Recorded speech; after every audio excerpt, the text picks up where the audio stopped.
Sa Talacogon may batang nangarap, sa simpleng tahanan siya'y lumaki. Walang yaman na may pagmamalaki, ngunit pag-asa'y sagana sa kanyang tabi. Sa bawat umagang kanyang pagbangon, kasama ang mga magulang na nagsakripisyo, tahimik nilang pasan ng kahirapan upang makita lamang siyang magtagumpay.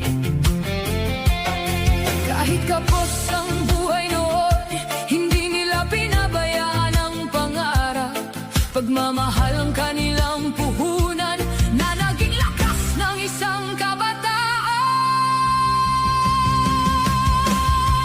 Rene, bituin ng Mindanao, mula sa hirap hanggang tagumpay, pangarap mo'y aming gabay. Mula Talacogon hanggang kalangitan, naririnig pa rin ang iyong pangalan. Hindi ka nawala, hindi ka naglaho, ikaw ay buhay sa puso ng Mindanao.